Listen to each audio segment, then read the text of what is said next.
sala, dei aulas com salas maiores. Aqui já está. Estava desligado. Sim, eu não tenho grande voz e dei aulas aqui no muitas. Esta era uma sala pequena. Boa tarde. Vamos dar início a este painel dedicado com o tema da ideia ao sucesso, como criar uma startup. Temos aqui um painel muito interessante. Tenho a certeza absoluta que vão despertar interesse no debate que se vai seguir a umas breves apresentações. Portanto, o modelo que nós vamos utilizar é uma breve apresentação por cada um dos membros do painel e depois vamos reservar muito tempo para vocês poderem fazer questões e levantarem as vossas dúvidas e os vossos anseios relativamente às contribuições que os membros do painel vão dar. Já agora, só a título de uma breve introdução a este tema, eu este fim de semana estava a ler um novo livro do Guy Kawasaki, que falava de um tema, o livro chama-se Enchantment, Encantamento, e falava tinha uma analogia interessante, que era a analogia dos eaters e dos bakers. Eu traduzo isto livremente pela analogia entre os golosos e os pasteleiros. Não é? O que é um goloso? Um goloso, ele vê isto em que o bolo, digamos, é o mercado e o goloso é aquele empreendedor que quer a fatia mais larga do mercado que consegue. E, portanto, se vocês se lembrarem de montar uma empresa de eletrodomésticos, uma loja de eletrodomésticos, estão a assumir o papel do goloso, não é? Querem basicamente roubar mercado às Vortens e às rádios populares deste mundo e querem aumentar o vosso número de clientes através disto. O pasteleiro é aquele que tenta aumentar o tamanho do bolo.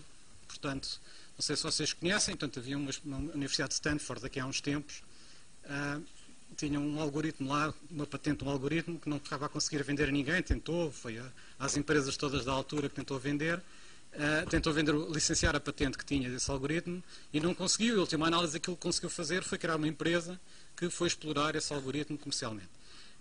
Esse algoritmo chamava-se PageRank, a empresa chamava-se Google, e portanto eles basicamente eram uns pasteleiros enormes. Não é? Portanto, inicialmente o bolo era tão pequenino que nenhuma das empresas queria ficar com uma fatia, porque o bolo era pequenino, não valia a pena investir no algoritmo, mas com estes pasteleiros criaram um bolo enorme, não é? Passou a ser um negócio muito interessante. Aquilo que nós gostávamos e aquilo que nós estamos aqui interessados, nós sabemos que temos aqui dos melhores alunos de Ciência e Tecnologia do país, não é? E aquilo que nós gostávamos de fazer era pasteleiros destes, okay? Pessoas que criassem mercados muito grandes e que pudessem não simplesmente pegar na tecnologia que existe, mas nas novas tecnologias que vocês estão a trabalhar e estão a estudar, e com isso permitam fazer mercados muito maiores que aqueles que já existem. E, portanto, eu, sem ir muito mais à frente, ia passar a palavra ao primeiro pasteleiro, que é aqui o professor Rogério Carapuça, que pegou numa empresa e criou um grande bolo, não é? Ele, se calhar, explicar-vos já melhor a história do que eu. Obrigado. Então, Luís, obrigado. Bom dia a todos, boa tarde, aliás. Depois de me chamarem vários nomes, pasteleiro realmente ainda nunca me tinha chamado. Mas, enfim, há sempre uma primeira vez.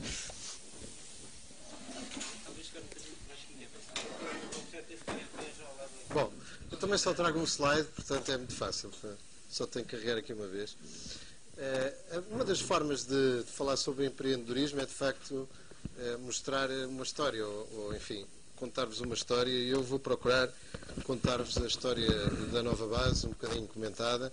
Portanto, não tem muito a ver com este slide, que apenas tem aqui o track record ou as principais características da Nova Base, para quem não conheça ainda de sobremaneira. Mas, enfim, agora vou-vos convidar para fazer um recuo a 1988. Se calhar para vocês é um bocadinho difícil recuar esse ano, mas eu vou procurar dar uma ajuda. Portanto, em 1988, várias questões genéricas. Não havia telemóveis, não é? Começava a haver uns tijolos assim grandes que se conseguiam levar para dentro do carro, mas não mais do que isso. Não havia internet, embora já houvesse correio eletrónico, mas não se usava nas empresas. E, portanto, a única forma que a gente tinha para combinar onde é que se encontrava com alguém era combinar no dia anterior, quando tínhamos a pessoa fisicamente, ou então telefonar para casa à noite, porque eventualmente ele estaria em casa se tivesse telefone fixo, mas em geral conseguia-se apanhar à noite, mas não mais do que isso. Portanto, a gente tinha que combinar as coisas bem para nos conseguirmos encontrar. Computadores pessoais havia há poucos anos, portanto, como sabem, o IBM PC é do início dos anos 80, e em termos de máquinas com alguma capacidade gráfica, existiam por aí à volta alguns Macintosh, também um tijolo assim desta altura, que, por exemplo, ali no Inesc tínhamos lá uma série deles, mas era o que se arranjava do ponto de vista de interface gráfica com alguma qualidade. E em termos de software empresarial, os chamados packages aplicacionais estavam a dar os primeiros passos, ainda não eram massificados os primeiros, e portanto todo o desenvolvimento de software para as empresas era em geral feito ou pelas próprias empresas ou por empresas contratadas para o efeito, que em geral eram os vendedores de hardware. Portanto, as empresas, não existiam as Accentures, nem essa rapaziada que hoje existe. Existia sim a IBM, que é uma empresa fantástica, está cá desde 1906, salvo erro, e existiam as Unisys, as Digitais, etc. E, portanto, essa rapaziada que vendia hardware dava suporte às linguagens de programação e aos ambientes de desenvolvimento dos construtores, e eram eles que eram contratados para fazer uma aplicação, por exemplo, de gestão de pensões, por exemplo, para o Centro Nacional de Pensões. E, portanto, não havia, digamos assim, um grande número, ou havia muito poucos integradores, chamados integradores de sistemas, as empresas que, pegando nos packages aplicacionais e pegando no hardware, construíam os sistemas de informação para as grandes empresas. E, portanto, os bancos, as companhias de seguros e outro tipo de empresas desenvolviam os seus próprios sistemas à custa, sobretudo, do apoio dos construtores de hardware. O mercado nacional era, portanto, muitíssimo pequeno. Havia algumas pequenas empresas que, em geral, trabalhavam em parceria com os construtores de hardware. Portanto, quem não tivesse um bom canal junto desse construtor de hardware tinha muita dificuldade em aceder ao mercado, porque, por defeito, os clientes iam buscar aos construtores de hardware o apoio que precisavam para construir os sistemas, e estavam a dar os primeiros passos a alguns ambientes de desenvolvimento baseados na tecnologia relacional de bases de dados. Penso que vocês já estão familiarizados com esses temas. Portanto, a tecnologia relacional é do fim dos anos 70, em termos experimentais, em termos empresariais de 83, 82, por aí já se usava em pequenos sistemas, em grandes sistemas só um pouco mais tarde. E, portanto, ambientes de desenvolvimento para construir software em cima de sistemas de gestão de bases de dados relacionais, estamos a falar já de finais dos anos 80.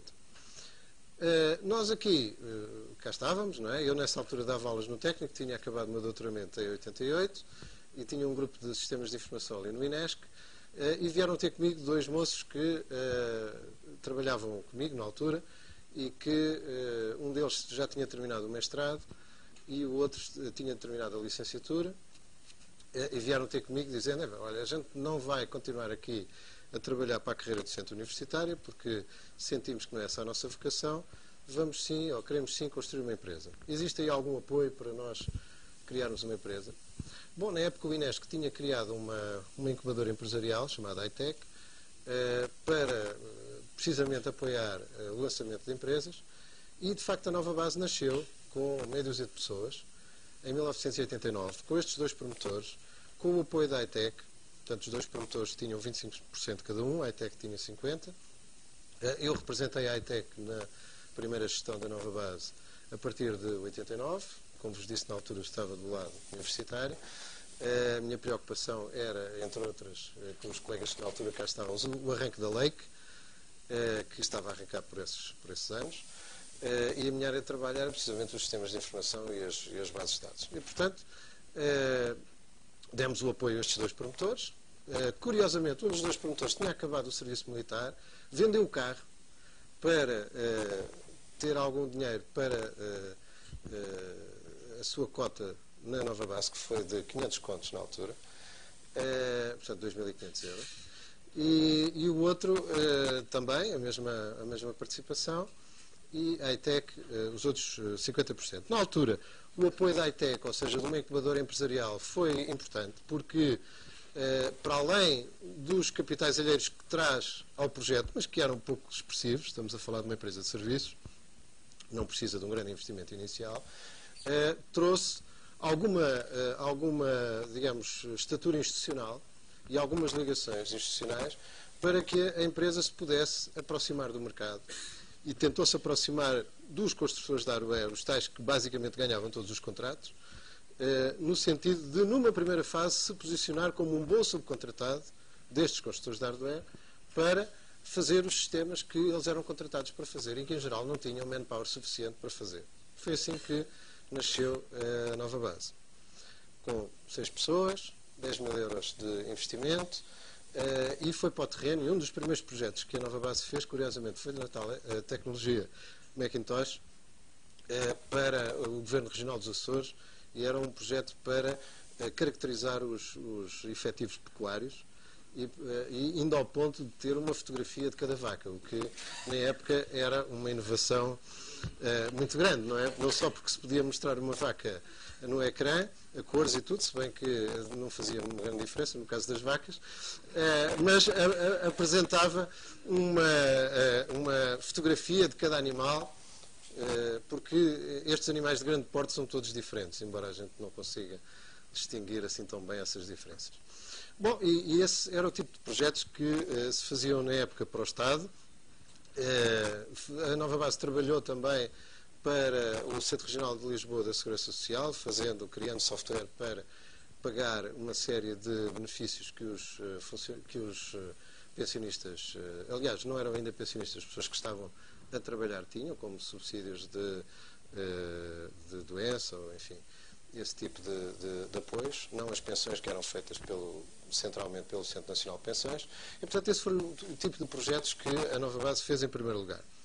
Bom, o que é que isto tem a ver com o empreendedorismo? Em primeiro lugar, tivemos aqui 2 promotores individuais que estavam, teoricamente, no caminho de prosseguir a sua carreira docente universitária e que decidiram, antes, criar uma empresa. Tem a ver com a existência de uma entidade que ajudou a criar ligações institucionais, inicialmente, para se poder começar a trabalhar, porque era muito difícil alguém que não tinha, digamos, referências no mercado fazer os primeiros negócios. Os primeiros negócios são sempre os mais difíceis, quando ainda não se tem referências. E o tema da internacionalização ainda não se colocava de forma forte, não só porque o mercado português tinha muito espaço para se poder crescer, como porque, na altura, o mercado português era muito fechado.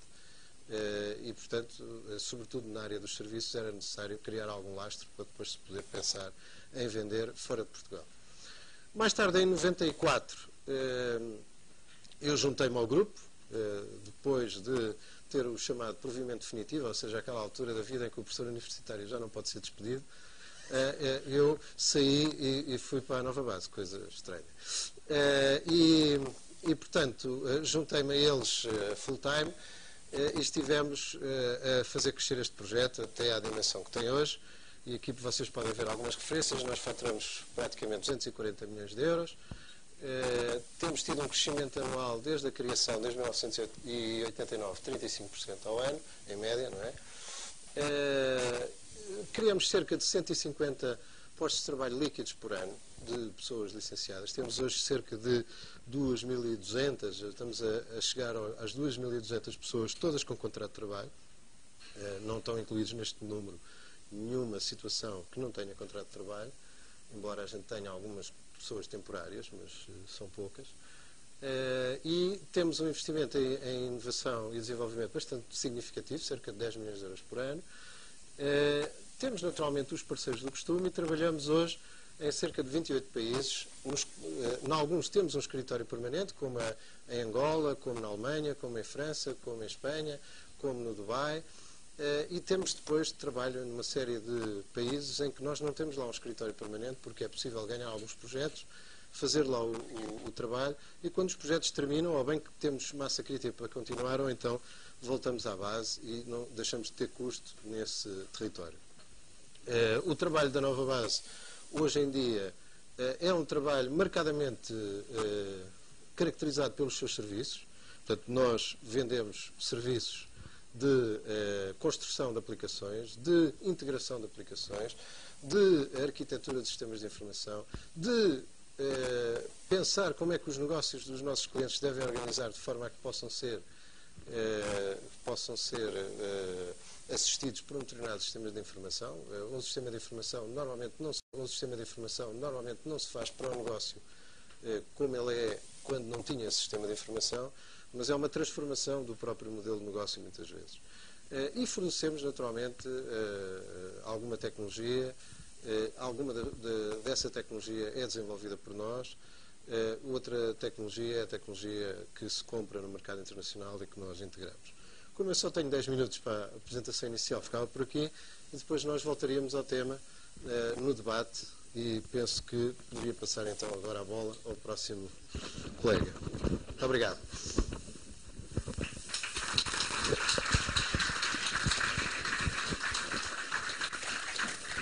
Bom, se o Rogério Carapuça era o pasteleiro, aqui o engenheiro António Vidigal é o fornecedor dos ovos e dos açúcares e dessas coisas todas. Portanto, ele é o presidente, o diretor executivo da EDP Inovação e, obviamente, ele faz várias coisas. Portanto, pode dar tecnologias que podem ser utilizadas e pode acarinhar pessoas que tenham tecnologias que possam ser úteis a uma grande empresa como é a EDP.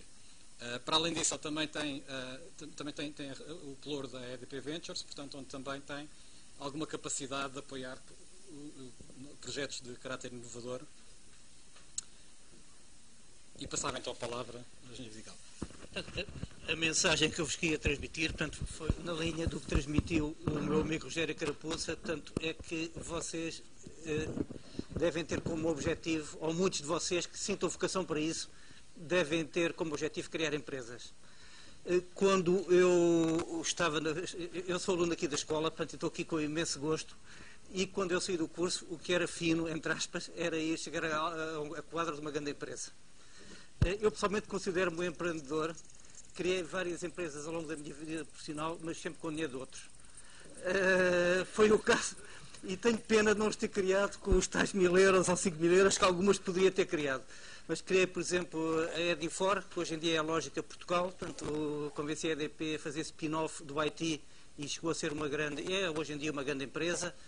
Fui dos primeiros, no fundo, representei a EDP no lançamento da Ótimos. Fui quase o primeiro, geri a área técnica, portanto, e grande parte dos pelouros durante vários anos. Depois atirei uma outra empresa que falhou, que faz parte do empreendedor também, volta e meia falha, que foi a Honeyway, portanto, que foi uma empresa de terceira geração em que investimos, mas a tecnologia não estava lá quando precisávamos. E para lá disso lancei vários projetos de que tenho bastante orgulho. O que quer dizer é que se eu estivesse no vosso lugar e nessas cadeiras, o que eu queria, portanto, era montar uma empresa. E eu acho que hoje em dia, portanto, nada é fácil na vida, mas é possível para qualquer um de vós encarar isso.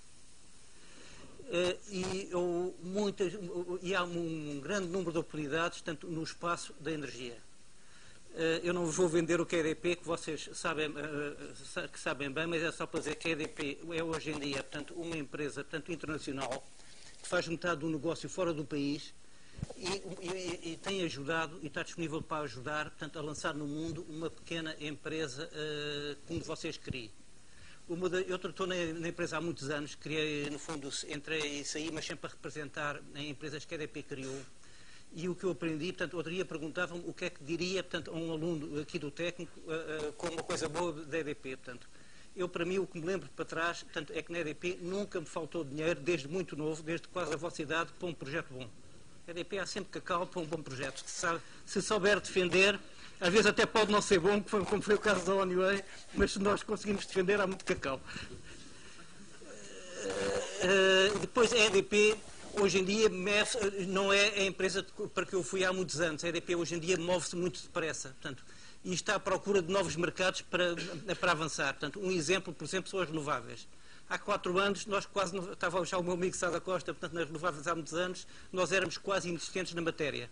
Hoje em dia somos o terceiro operador mundial de eólicas. E queremos vir a ser terceiro, segundo ou primeiro em muitas outras coisas, e algumas delas partindo de empresas e ideias que vocês tenham. Eu gosto imenso de citar o Darwin, que o Darwin, tanto, o que é que aqui se lembra, o que é que dizia o princípio da evolução? Qual é a espécie que sobrevive? É a mais forte? Não é a mais forte, lembra-se dos dinossauros, portanto, a espécie que sobrevive, portanto, é a que se adapta mais depressa. E obviamente, portanto, isso é uma coisa ótima para quem queira apresentar, a lançar uma empresa, porque as grandes, nós não podemos pensar que elas estão lá para sempre. empresas que pareciam excepcionais há 2 anos ou 3 anos, como era, por exemplo, a Nokia, hoje em dia está com dificuldades imensas a ligar-se à Microsoft, apanhada para tal empresa pequenina que falou a tal empresa, portanto, está atacada pelo Android, portanto, com um nome esquisito, um sistema operativo para telemóvel, está a arrebentar anos de inovação de uma empresa que fez quase um país, que fez a Finlândia. O que quer dizer que há sempre oportunidades para uma empresa, portanto, que tenha uma ideia inovadora e que evolua com ela. E para a EDP, portanto, como nós vemos a história, é que se queremos estar aqui dentro de 10 anos ou 15 anos, queremos estar no mercado, temos de conseguir evoluir à frente dos nossos concorrentes, que eu passei aqui a preto. Eu estou-me a dar aqui alguma vantagem, que já estamos a partir em primeiro, se calhar não estamos, mas contamos com empresas como as que vocês podem ter para conseguir este percurso à frente dos outros. Jogando basicamente em 3 coisas, tanto em investigação, investimos em investigação, em educação, e no fundo estamos ligados às universidades como o técnico, e inovação, que é o que eu estou a falar hoje. O que é que nós fazemos e para o que é que vocês vos desafiamos, portanto, a tentar pensar em ideias e lançar ideias neste espaço? Nós movemos hoje em dia na Clean Tech, as energias limpas, que são energias renováveis, e algumas coisas tanto fora do normal, como é, por exemplo, uma grande eólica flutuante que estamos a lançar este ano, portanto, ao norte do Porto.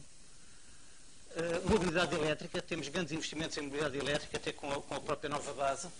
Eficiência energética e no meio disto tudo estão os smart grids. Aqui o que eu queria passar é o seguinte, portanto, para investir connosco não é preciso ser engenheiro de energia. Portanto, hoje, algum dia, o que está a passar é que está a haver, na minha opinião, e pessoas muito mais habilitadas podem dizer do que eu, está a haver uma convergência enorme em tecnologias de informação e energia. Isso está a ser feito agora, há um espaço imenso para arrancar em pequenas empresas quase de garagem, como foi uma Microsoft ou uma Google, porque não é preciso muito capital inicial. E eu penso que, tendo trabalhado muito, portanto, em tecnologias de informação, tanto em comunicações, eu penso que hoje em dia, portanto, eu acho que a energia, portanto, para vocês, é o que as tecnologias de informação foram para mim e para o Rogério Carapuça, porque é onde está a ver as grandes mudanças. E sempre que há uma disrupção, há oportunidades. E o desafio para vocês, aproveitem essas oportunidades. A EDP tem forma de vos ajudar, portanto, é a unidade em que eu estou, portanto, é a EDP Inovação, coordena do ponto de vista das coisas novas as empresas, um conjunto as empresas todas do grupo. Eu não vou parar aqui tempo. No fundo, tem um processo definido como é que o faz. Há uma parte que é sourcing, que é, no fundo, vir aqui, como eu estou a ouvir, desafiar-vos para nos apresentarem ideias, depois vocês apresentam-nas e vamos ver se há possibilidade de fazer avançar, portanto, os passos seguintes até a implementação. Temos um conjunto de ferramentas para o fazer. A última, como vos vou falar, portanto, temos uns laboratórios abertos quase gratuitamente a quem lá quer ir para prototipar ideias. E temos dinheiro para investir em novas ideias, portanto, em novas empresas. Quem quer arrancar com empresas, portanto, não é possível, se calhar, vender o automóvel, como foi o caso, portanto, do início da nova base. Portanto, hoje em dia, portanto, há entidades como nos vai falar, como vão falar a seguir, portanto, há formas de o fazer, se calhar sem um sacrifício tão grande, embora fazer algum sacrifício pessoal é didático, que a pessoa é aquela diferença tanto entre o porco e a galinha no ovo com presuntos. A galinha está envolvida, o porco está mesmo empenhado a fundo. Portanto, pôr algum dinheiro é sempre visto como uma coisa boa para quando está a olhar para ideias. Portanto, a EDP, neste fundo, que é o que vos interessa aqui, que é a EDP Ventures, tem 40 milhões de euros. Uma parte já investida, mas está muito ainda livre. Portanto, e o investimento como é que o fez? Fê-lo em fundos internacionais, também de Clean Tech, um americano que é a NGN, onde pôs 10 milhões de dólares, e um inglês, onde pôs quase 2 milhões de libras. Isto é vantajoso também para vocês, quer dizer, porque, ou para quem quer arrancar com uma empresa, porque tem sempre visibilidade sobre o que é que estão a fazer empresas pequenas e grandes como as vossas neste espaço da energia. E uma ideia que surja daqui pode-se, no fundo, passar para o estrangeiro jogando com estes fundos.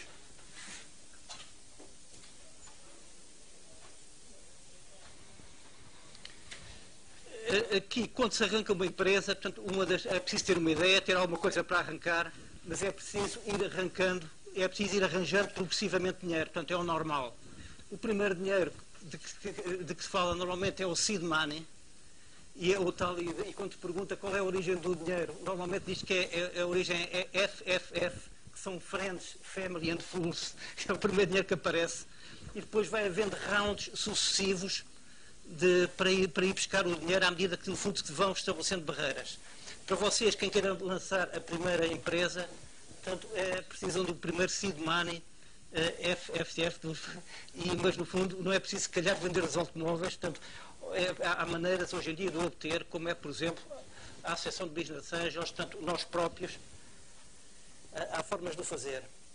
Pergunta, portanto, onde é que o desafio que eu vos vou para seguir, onde é que vocês podem ver o que é que interessa à EDP, o que é que podiam pensar? Portanto, aconselho-vos a ver um site nosso, que é o cocreation.pt, onde nós fundos temos um conjunto de desafios, de coisas que achamos que não temos ainda solução e que uma empresa pequena que vocês lancem pode ajudar a resolver. Como vos disse, portanto, lançámos a semana passada, portanto, um laboratório à imagem do Fab Lab do MIT, de utilização gratuita, no qual temos máquinas de ferramenta digitais, portanto, que permitem prototipar objetos e ideias. No caso das vossas ideias não serem só software, terem coisas físicas, no fundo temos um laboratório onde podem ir gratuitamente e onde se podem inscrever ou contactar as pessoas naquele endereço www.fablabedp.edp.pt. E para acabar este primeiro round, portanto, aqui um desafio muito concreto. Fecha no próximo dia 8 de abril um concurso EDP, o Prémio Inovação EDP 2020 Richard Branson. São 50 mil euros, não pus aqui, são 50 mil euros. É bastante dinheiro e um apoio todo jurídico para criar uma empresa. 8 de abril, portanto, é próximo. Mas uma empresa, por exemplo, como a Twitter, fez o software todo numa semana, portanto, acho que há tempo suficiente para pensar em uma ideia. Eu deixava-vos aqui o desafio de irem ao site www.premioinovação.com, portanto, verem as regras do concurso. Tenho a certeza que está aqui talento suficiente para ganhar o prémio, portanto, e no fundo, se ganharem, portanto, aquele primeiro round do primeiro financiamento, um apoio jurídico, um apoio ao plano de negócios, portanto, no fundo nós ajudamos a montar a empresa. E não é só o primeiro, pode não ganhar, mas as ideias que gostarmos, nós convidamos para virem trabalhar connosco e ajudamos, portanto, a montar a empresa. Portanto, deem uma vista de olhos, pode ser interessante para vocês. Muito obrigado.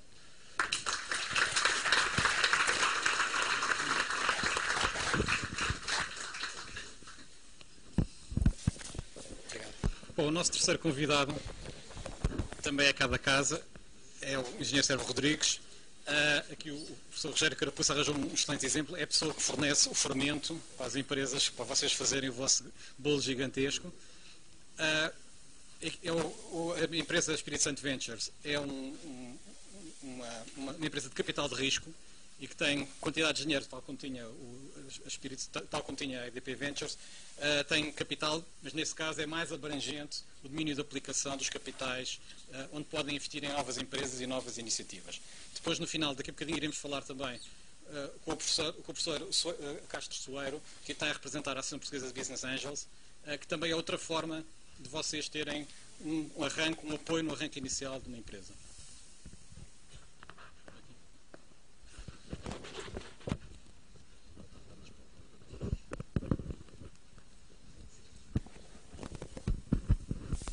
Ora, muito boa tarde a todos. Para mim é um prazer estar cá. Somos todos engenheiros eletrotécnicos, se não me engano, não é?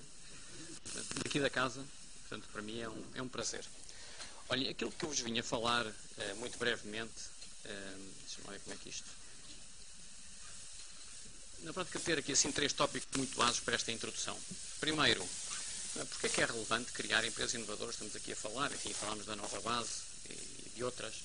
Porque é que é relevante criar empresas inovadoras? Que tipo de empresas é que cria valor? E depois, na realidade, como é que se financiam? Não é? Aquela questão do...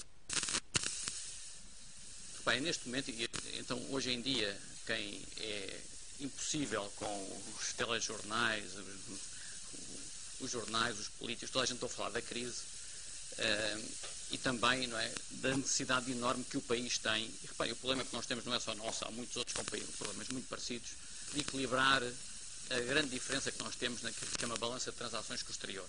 Ou seja, nós na prática importamos muito mais do que exportamos. E, portanto, é imprescindível para qualquer família equilibrar aquilo que entra com aquilo que sai, portanto, aquilo que ganha com aquilo que gasta, e, portanto, nós temos que exportar mais. E exportar mais com valor acrescentado. Porque, reparem, comprar por 99 e vender por 100, o único valor que se criou foi um ali assim. Portanto, eu se exportar coisas que comprei de fora, com muito pouca margem, aquilo que fica no país é muito pouco. Portanto, eu tenho, na realidade, que exportar muito mais com valor acrescentado. Então, muito bem. Então, e quem é que nos compra essas coisas? Só nos compram com uma de duas situações. Ou nós, na realidade, vendemos muito mais barato, e aí tínhamos de ter custos de trabalho muito mais baixos, como já tivemos em tempos, quando tínhamos aqui assim um mercado relativamente protegido na Europa. Mas isso hoje em dia é completamente impossível. Nós não podemos competir em termos de custos salariais com a China, a Índia, enfim, para já não falar de muitos outros países europeus. Portanto, essa é claramente uma via que não está disponível para nós e tem pouco interesse. Claramente, compram-nos se nós produzirmos algo único, algo valioso, algo inovador. E esse é o caminho que está normalmente associado à inovação, à alta tecnologia, àquilo que nos interessa, digamos, a todos nós. Para termos uma ideia do valor que pode estar associado a essas empresas inovadoras, vou-vos dar aqui assim dois exemplos simples. Um é dos Estados Unidos, aquele onde existe venture capital. Venture capital, portanto, aqueles investimentos que são feitos, aquele dinheiro que é feito a investir em empresas inovadoras, exatamente. Nos Estados Unidos é onde ele existe há mais tempo, há cerca de 50 anos. E é feito também uma outra coisa, que é medir qual é que é o impacto económico desse tipo de investimentos. E nos Estados Unidos é investido todos os anos 0,2% do PIB em venture capital. Como o PIB é muito grande, é muito dinheiro, mas é isto, 0,2% do PIB. E depois é feito tudo, de 2 em 2 anos, que mede qual é que é o impacto económico dessas empresas criadas e apoiadas por esse dinheiro. E mede basicamente duas coisas. Mede para todas as empresas que tiveram venture capital na sua gênese, quantas pessoas empregam e como é que isso compara com o PIB. E os números que aqui nós seguimos esse estudo já há muitos anos, são os dados de 2008 e comparado com os de 2000. E repare, aquilo que acontece é que as vendas das empresas que foram apoiadas por venture capital durante o ano de 2008 representavam ou comparavam com 20,5% do PIB americano. 20,5% do PIB. Reparem, com um investimento de 0,2% do PIB todos os anos. E empregavam qualquer coisa como 10,6%, geravam 10,6% de todo o emprego privado norte-americano. Todo o emprego fora do Estado. E reparem, se recuarmos 8 anos, as vendas dessas empresas representavam menos 5% de peso no PIB e o peso no emprego, menos cerca de 3% de peso no emprego. Ou seja, são esse tipo de empresas que estão a criar emprego e a gerar riqueza. Aqui na Europa não há, infelizmente, nós fizemos uma análise muito mais simples. Foi nós fazemos investimentos em venture capital desde há 11 anos. Já investimos 30 milhões de euros. Quer em Portugal, quer fora de Portugal. Cerca de 40 empresas. Metade dessas são portuguesas. Aqui só vou mostrar os números das portuguesas. Se é lá fora, não conta. E foi uma coisa muito simples. Foi ver, no ano em que nós investimos, quantas pessoas é que essas empresas empregavam e quanto é que vendiam, e no ano passado, quantas pessoas empregaram e quanto é que venderam. E os números são estes. Portanto, no ano do investimento, reparem, alguns destes investimentos foram feitos em 2009. Não é? Estamos aqui a somar todos os investimentos que fizemos desde 2000 até alguns. O mais recente foi feito há 2 meses. Vendiam em conjunto 134 milhões de euros. O ano passado venderam 534 milhões. E empregavam no início 2.300 pessoas e o ano passado empregaram qualquer coisa como 5.100. Ou seja, uma clara demonstração que são este tipo de empresas que criam emprego e que geram riqueza. Logicamente que empresas que produzem algo que é inovador e diferente e melhor do que aquilo que existe, acabam por crescer e acabam por, para crescer, ter que empregar mais pessoas. E já agora, o nível médio de emprego, quer naquele exemplo norte-americano que referi, quer neste, são tipicamente empregos muito qualificados, bem pagos, aqueles que tipicamente nos interessam a todos nós. Que tipo de empresas é que criam valor? E reparem, nós muitas vezes dizemos, empresas inovadoras. Mas o que é que são empresas inovadoras? Não é só fazer diferente, porque porque eu se fizer diferente e pior do que o que já existe, como podem imaginar, não tem interesse nenhum. E, portanto, nós para criarmos, para considerarmos que algo é inovador, tem que ter uma expressão económica, ou seja, tem que ter um impacto no mercado. Tem que fazer melhor do que já existe, e com alguma diferença face ao que já existe, ou então mais eficiente, bastante mais barato, a mesma qualidade, o mesmo tipo de proposta de valor, mas com menos custo. E são estes dois exemplos que criam valor, e só assim é que consegue, digamos, criar e ter expressão no mercado. Quais são as empresas que têm inovador? E nós temos basicamente 3 critérios para escolher as empresas, aliás, como provavelmente a EDP Ventures tem. Nós escolhemos empresas para investir que reúnam 3 características. A primeira é que tem que ter algo inovador, algo diferente, um produto, um processo, um serviço, algo que é o melhor que existe no mundo naquela área específica. Tipicamente com algum tipo de propriedade intelectual, ou seja, com patentes, ou com a possibilidade de as registar. O segundo critério é que o problema que essa inovação resolve seja relevante. Ou seja, não nos interessa algo que seja para algo muito de nicho, que na prática quase não tem dimensão de mercado. A nossa regra de base é que só investimos se o problema, ou seja, o mercado potencial dessa inovação for pelo menos da ordem do $1 bilhão, 1.000 milhões. Porque senão, mesmo que a empresa seja bem sucedida, nunca vai valer muito. E o terceiro critério, e se alguma coisa me ensinou estes 11 anos de experiência em investir em Venture Capital, é que este terceiro é o mais crítico, o mais relevante, tem a ver com as pessoas. Ou seja, o que cria na realidade valor são as pessoas. Nós investimos em pessoas. E os promotores têm que ser simultaneamente conhecedores da área de negócio onde estão a atuar, ser honestos e resilientes, ou seja, com aquela energia, aquela vontade, aquela capacidade, aquela inteligência para ultrapassar as muitas dificuldades com que sempre se é confrontado. Aqui o Rogério Carapuça foi simpático, mas ele poderia falar-vos de milhentas dificuldades, porque a Nova Base passou como qualquer outra empresa de sucesso passa.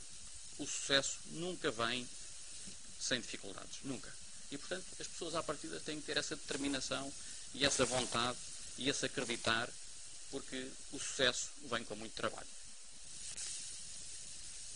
Como é que se podem financiar? Enfim.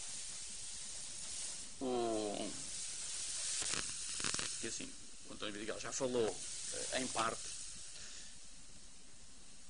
Isto está um bocadinho lento. Mas, basicamente,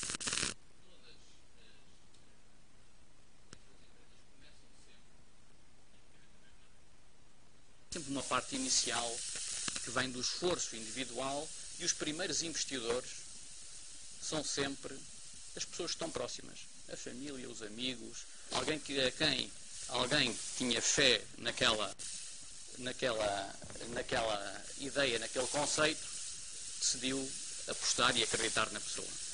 Deixem-me falar-vos aqui assim de algumas questões a que eu não vou responder já, mas que são questões que tipicamente surgem de pessoas que querem criar uma empresa numa fase muito inicial. Porque é que, e ter dinheiro para financiar o projeto. Porque é que eu não vou a um banco pedir um empréstimo? E porque é que, para financiar o crescimento da minha empresa ou a criação da minha startup, porque é que eu não vou a um banco só pedir dinheiro emprestado, como peço para comprar uma casa? Ou porque é que está aqui a exigir 20% de retorno anual? Que exorbitância é essa? Ou, se eu aceitar um investidor que me vai, na prática, tornar-se também acionista da minha empresa, não vou criar aqui assim ou comprar aqui uma guerra constante interna de alguém que está sistematicamente, digamos, a opor-se àquilo que eu preciso fazer e quero fazer e que sei que tenho necessidade de fazer? Ou que porcentagem da minha empresa é que eu, na realidade, vou ter depois de entrar um investidor, com base na valorização que existe no projeto? Ou então, eu sou um engenheiro, não sou um gestor. Portanto, o que é que acontece depois quando a empresa crescer? O que é que vai acontecer? Eu não sou um gestor. E outras, não é, que também me perguntam, não é? Então, eu vou ficar rico ou não vou ficar rico? É uma motivação também muito grande. Depois já tento responder a algumas destas. Aqui assim tem os tais face, digamos, à maturidade do projeto, ou seja, um projeto muito numa fase inicial, daquilo que se chama o seed capital, portanto, aqueles primeiros valores seed para criar a empresa, até uma startup, depois uma fase de crescimento, uma fase mais de consolidação, e os tipos de investidores tipicamente investem em cada uma destas fases de desenvolvimento da empresa. Tal primeira fase dos 3 Fs, não é? Da Family, Friends and não é? Investem numa fase muito, muito inicial e depois por aí fora. O Venture Capital aparece, não é? Aqui assim a seguir aos Business Angels, aqui assim na fase já de startup e crescimento. Agora reparem, há aqui uma outra linha muito importante que é a taxa de mortalidade dos projetos. Estimadas, são valores aproximados. Mas o que acontece é que nestas fases muito iniciais há uma enormíssima taxa de mortalidade. Só para terem uma comparação, em todas as empresas investidas por Venture Capital nos Estados Unidos vão à falência de 35%. Portanto, um bocadinho mais de um terço, na prática, não são bem sucedidas. E é isso que impede, por exemplo, de ir pedir dinheiro a um banco. Porque nenhum banco consegue emprestar dinheiro sabendo que a probabilidade de não vir a recebê-lo de volta é superior a 35%. Repare, o banco teria que cobrar um juro que era 35% mais o custo de capital, mais umas coisinhas. Imaginem o que era ir a um banco e alguém os jornais todos. E, portanto, este é claramente um tipo de risco que não é compatível com a banca comercial. Por isso é que os bancos não investem neste tipo de empresas. Não é? E bem, para dar e emprestar dinheiro a este tipo de empresas, visto que o risco é excessivo para a atividade de banca comercial.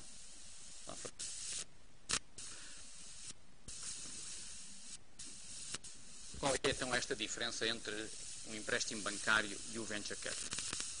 É muito simples. Portanto, quando se pede dinheiro a um banco, empréstimo, por exemplo, para comprar uma casa, o que é que acontece? Esse montante assume a forma de um empréstimo, o banco tem a legítima expectativa de que ele lhe vá ser pago, mais o juro que for cobrado, e vai pedir garantias reais para esse tipo de empréstimo. Tipicamente, a hipoteca da casa, se for a compra da casa, mas se for para qualquer outra coisa, serão garantias reais, um terreno, qualquer coisa física. O Venture Capital não. Já agora, o banco espera ver o dinheiro de volta, quer o projeto seja bem sucedido, quer seja mal sucedido, isso não é um problema dele. Espera sempre que o dinheiro lhe seja pago. O Venture Capital é completamente diferente. Na prática, o capital entra na empresa por troca de uma participação na própria empresa, o investidor fica com ações da empresa onde investiu, vai apoiar o promotor a tentar maximizar o valor que lá existe e, portanto, a maximizar o sucesso da empresa e, portanto, vai correr o risco do sucesso ou do insucesso da empresa, ganhando, logicamente, se a empresa for bem sucedida e perdendo se a empresa for mal sucedida e for à falência. Não exige nenhuma garantia.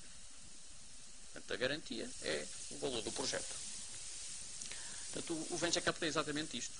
É este tipo de montantes que são investidos numa empresa por troca de uma participação em capital e, portanto, havendo depois o apoio aos promotores para fazerem com que a empresa seja bem sucedida e com toda a experiência que, em princípio, as pessoas que fazem esse tipo de investimentos têm apoiando, quer do ponto de vista da organização da empresa, quer em toda a parte comercial, de marketing, financeira, que são fundamentais também para o sucesso de uma empresa.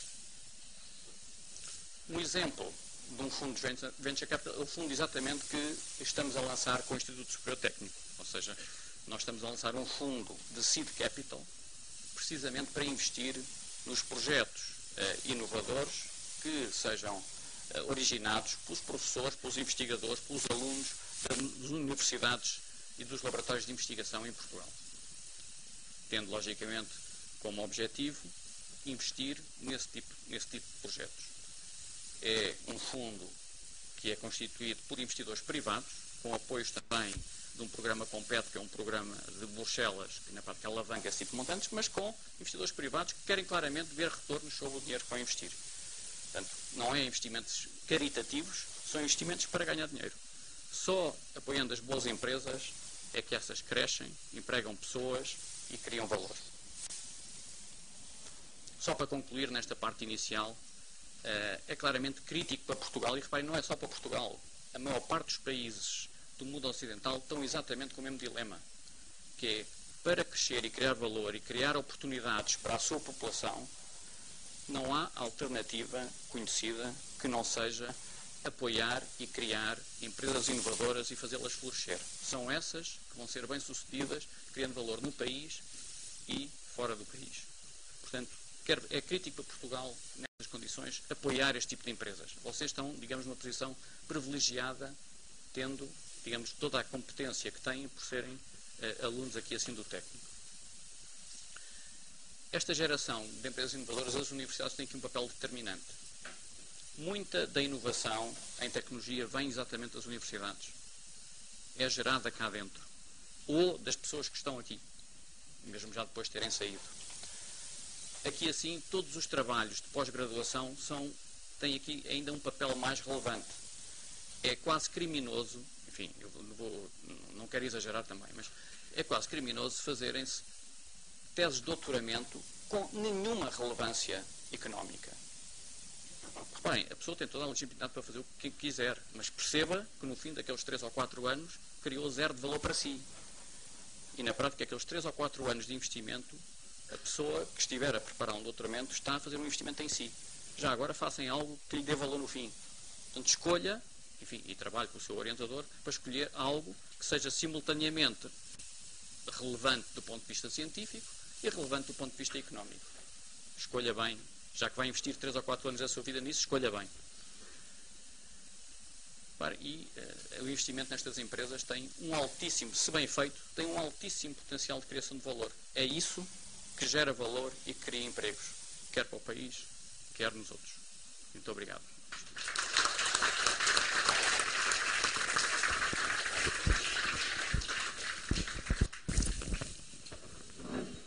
Maria, talvez pedisse agora para o microfone portátil. Nós antes de... Pelo sentido de forma. Este aqui tem câmera.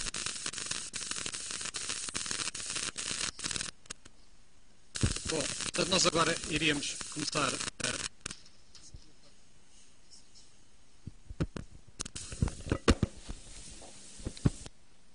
Tá. Ouve-se agora? Antes de começar só a abertura do debate, eu ia passar a palavra ao professor Castro Soeiro, que é da Associação Portuguesa de Business Angels, que como não é engenheiro eletrotécnico, ele é de química de formação, foi relegado para a plateia. Mas nós, desculpamos-lo isso. Obrigado.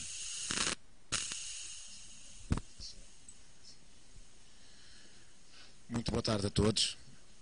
Estou com alguma dificuldade também. Não sei se me conseguem ouvir bem porque eu estou bastante rouco. É também com muito prazer que estou aqui hoje e de facto tenho aqui uma grande desvantagem. Não fui aluno do técnico, não sou engenheiro eletrotécnico, mas tenho aqui também uma novidade para dizer. Portanto, eu comecei a minha carreira, a minha formação na área de Química Aplicada, na Faculdade de Ciências e Tecnologia da Nova, mas depois diversifiquei ao longo da minha carreira e continuo a diversificar porque eu acho que aprender é essencial para nós continuarmos forma de constante valorização e constante análise e intervenção até e leitura das tais perspectivas e novas oportunidades de valor que há pouco falava o engenheiro Sérvulo Rodrigues.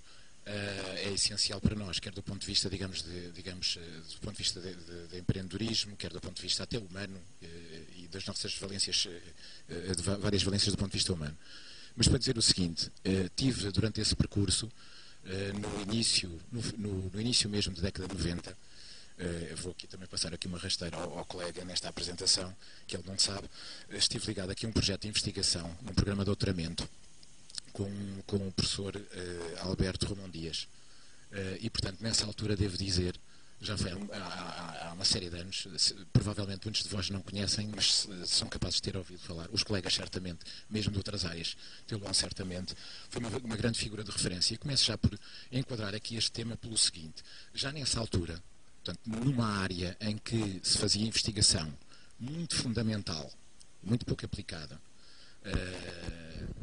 nós, tipicamente, e eu sou uma pessoa que já nessa altura, para dar uma ideia, o meu primeiro projeto de empreendedorismo foi em 1988. Mas, portanto, nós, tipicamente, no âmbito da investigação, afunilamos muito a especialização, a investigação. E já nessa altura, o professor Romão Dias começou a fazer o seguinte: por semana, fazia uma espécie de coffee breaks e juntava os vários investigadores durante cerca de 20 minutos, meia hora, para trocarem ideias. O que quisessem. Podiam falar de política, podiam falar de futebol, podiam falar do projeto de investigação que estavam a fazer, podiam falar do que quisessem. E aquilo que começou a acontecer foi o seguinte, gerou-se naquele departamento e naqueles grupos de investigação que ele coordenava, a capacidade de interagirem investigadores que estavam habituados a pensar em silo, verdadeiramente em silo, em uma grande especialização muito aprofundada, a trocar ideias com colegas que estavam a fazer investigação sobre outras áreas aparentemente nada relacionadas. Eu posso-vos garantir que nesses anos que estive aqui no técnico, aprendi muito, e aprendi muito do ponto de vista científico, mas também sobretudo do ponto de vista humano e do ponto de vista das pessoas.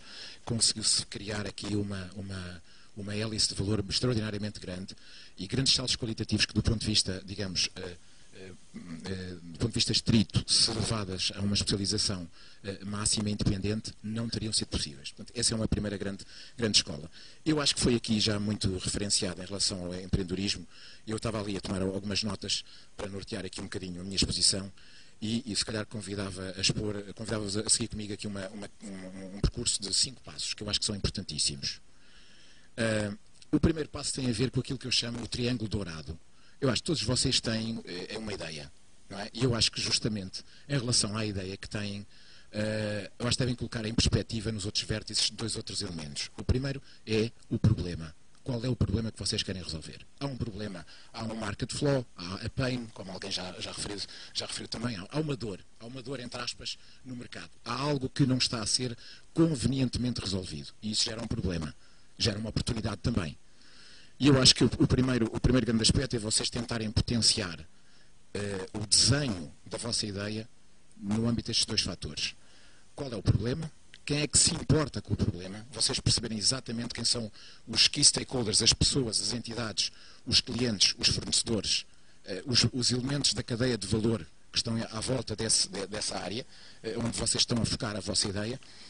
E que grau de interesse é que ela tem? Vocês poderão estar a focar em necessidades de primeira ordem, necessidades de segunda ordem, necessidades até latentes que ainda não têm um grande impacto atual e, portanto, a ideia até pode ser belíssima, mas estão out of time. Se implementarem agora, não vão ter sucesso agora. Portanto, eu acho que esta parte do triângulo dourado é absolutamente fundamental. Ou seja, vocês começam por vezes com uma ideia e depois de fazerem este reshaping, esta auscultação do problema e da oportunidade, por um lado, quem é que tem as dores, por outro lado, quem é que tem muito interesse em também que haja uma solução em torno deste problema, vocês fazem um afinamento da vossa ideia, uma potenciação de valor da vossa ideia. Portanto, aumentam a probabilidade de sucesso da vossa ideia, de implementar a vossa ideia. Segundo, aumentam a potencialidade de crescimento de valor da vossa ideia. Esse é o primeiro passo, na minha perspectiva. O segundo passo é qual? É o mercado. Também já foi aqui falado. O mercado. Portanto, vocês já afinaram um pouco a ideia. E, claro, quando chegarem ao final do percurso, vão ter que reafinar outra vez a ideia. Isto são passos iterativos. Esta é uma primeira mensagem de base que também que eu queria passar. Não há projetos fechados, não há ideias fechadas, não há empresas fechadas. Portanto, depois, no final, ou vão acrescentar novos produtos e serviços, ou vão modificar alguns que já iniciaram. Mas, portanto, vou-vos falar um bocadinho estruturadamente aquilo que eu acho que pode ser um bom percurso. Sem portas fechadas, sem serem etapas fechadas. O segundo passo é o mercado. Eu acho que devem olhar para os vossos, com muito cuidado, com muita atenção, com muito detalhe, para os vossos clientes, mas também para os vossos competidores, ou potenciais competidores. Por um lado, terem uma ideia claramente do que é, do ponto de vista dos clientes, onde estão a dirigir as vossas soluções, quais são as principais tendências. Há pouco o engenheiro António Vidigal dizia, bom, basta verem, vamos analisar por disrupções. Atualmente as tecnologias energéticas são aquilo que há umas décadas atrás estavam centradas, do ponto de vista disruptivo, estava centrada a evolução da tecnologia de informação, das tecnologias de informação e dos sistemas de informação. E assim é. E quanto maior for a disrupção, maiores são as oportunidades. E provavelmente maiores são também os problemas, onde possivelmente estarão centradas mais as vossas ideias.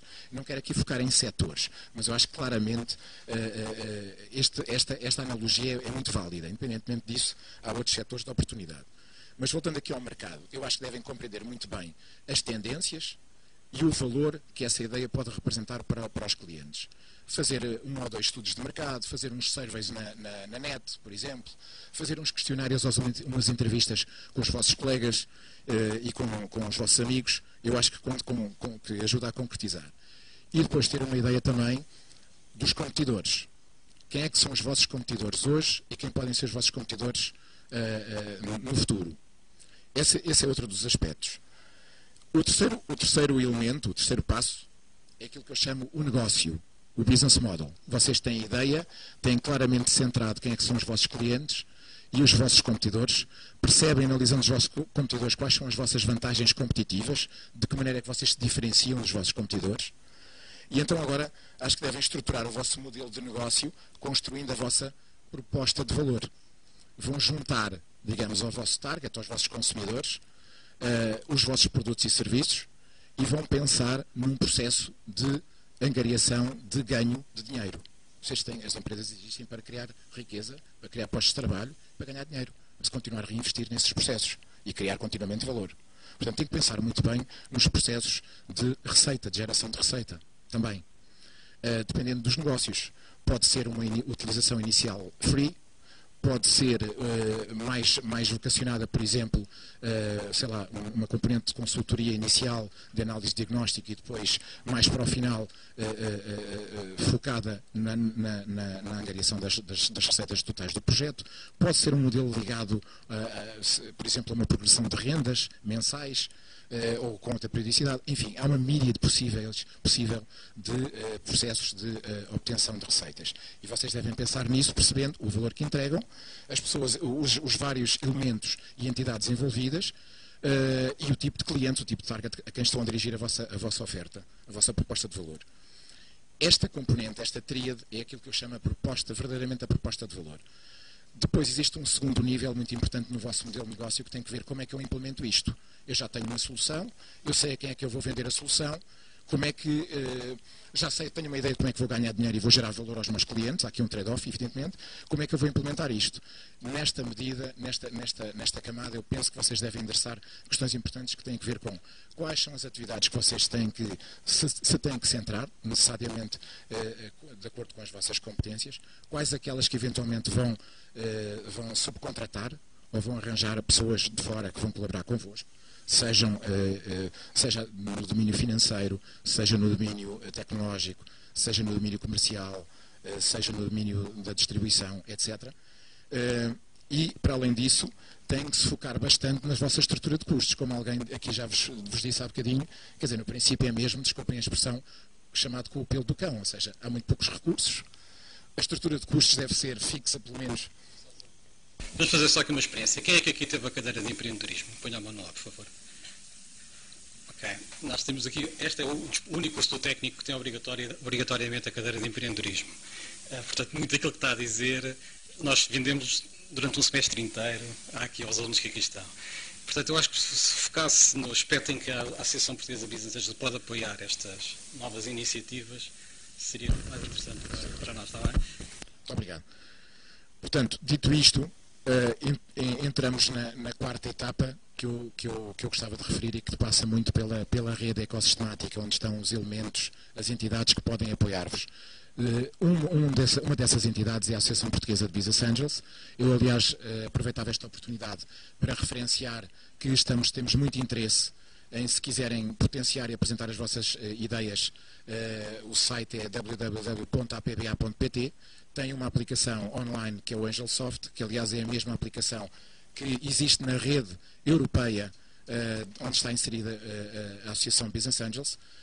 E depois temos um processo de screening também um pouco mais ou menos equivalente àquele que existe na Best Ventures e na EDP Inovação, em que os empreendedores são convidados a apresentar os seus projetos, são convidados também, inicialmente submetem as suas candidaturas, as suas propostas na rede, é uma plataforma web, imediatamente os membros, que são cerca de 200 em termos nacionais, têm acesso ao vosso projeto, têm um compromisso de confidencialidade naturalmente, são convidados a estarem presentes nas vossas exposições, nas vossas apresentações, e depois a partir daí desenvolvem-se de uma maneira informal contactos e juntam-se competências dentro daquelas valências que eu há pouco falava. Há sempre alguém que tem mais contactos, por exemplo, de um ponto de vista do setor, conhece muito bem os concorrentes, conhecem muito bem as tecnologias, ou têm disponibilidade e vontade para participar de um ponto de vista financeiro, ou tem 10 ou 15 ou 20 ou 30 anos de experiência no setor e pode até fazer cogestão, pode-vos ajudar na gestão do projeto, e é assim um bocadinho que a PBA funciona em vários setores, também neste setor. Por último, se calhar, então eu fechava aqui só com uma nota final, que tem que ver com a quinta etapa, que é um bocadinho voltar a vós. O mais importante que eu acho, e aquilo que Portugal precisa, não só Portugal, porque nós estamos a atravessar um desafio que é global, como sabemos, mas aquilo, nomeadamente, que Portugal precisa é das pessoas. E o mais importante é, de facto, as pessoas. Vocês são absolutamente únicos. E voltando aqui um bocadinho à questão da oportunidade, do problema e da ideia, as ideias que daí gerarem são verdadeiramente os inputs de transformação, de valor, de criação de valor e de emprego e de transformação para o país e em contexto internacional, naturalmente. Portanto, eu acho que devem continuar a acreditar nos vossos projetos. A sugestão e aquilo que nós esperamos também enquanto associação ligada aos business angels e ao empreendedorismo é convidar-vos a apresentar os projetos e não tenham medo de falhar. É fácil de falhar, só não falha quem não faz. É necessário que haja uma curva de aprendizagem, mas quem faz projetos ou quem desenvolve projetos de alto risco, que estão assim, digamos, em greenfield, tem alguma probabilidade de falhar, e nós vimos aqui nas estatísticas que foram aqui mostradas. Portanto, eu acho que falhar é não tentar. Avancem com os vossos projetos, avancem com as vossas ideias, e na PBA teremos muito gosto também em vos receber. Muito obrigado também aqui ao convite e à organização. Boa tarde.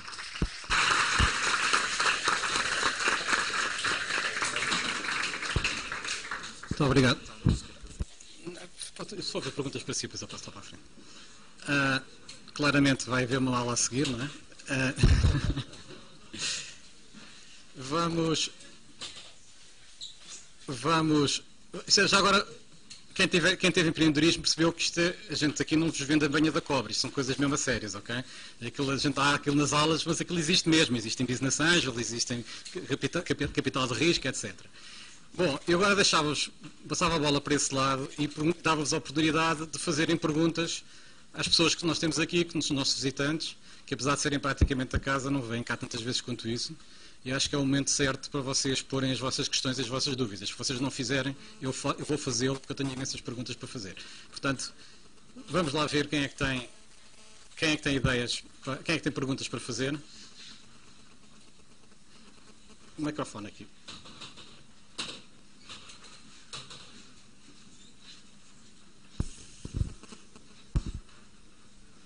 Boa tarde, obrigado pela vossa presença. Uma primeira questão que me surge é em termos de proteção das nossas ideias. Eu já vi que nós somos convidados a partilhar as nossas ideias e a expô-las, mas há sempre uma preocupação que é: e se alguém nos rouba a ideia?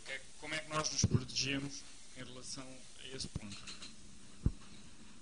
Ou seja, de outras palavras, é assim tão boa ideia concorrer aos concursos de empreendedorismo quanto isso ou não?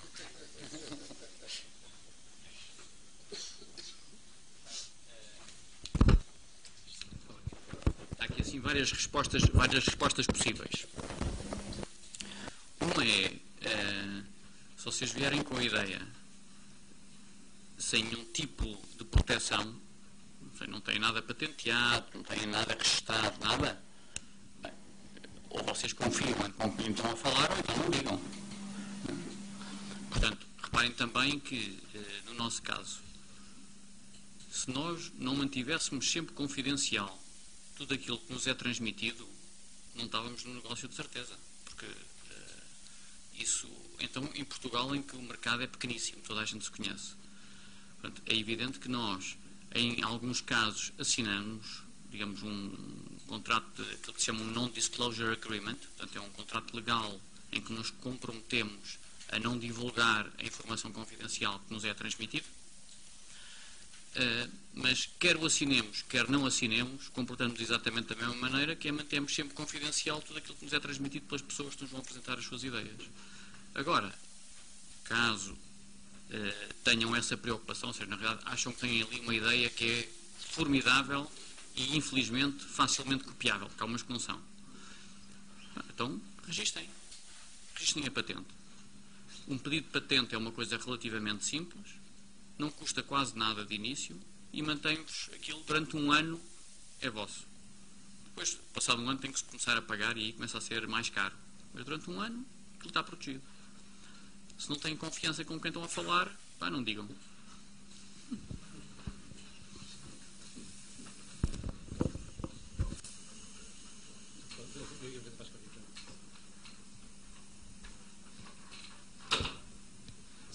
Só para complementar o seguinte, na Associação Portuguesa de Business Angels nós fazemos, para além do código de conduta também, evidentemente quem está nestes setores tem que manter confidencialidade e exigimos esse código de conduta, mas fazemos mais.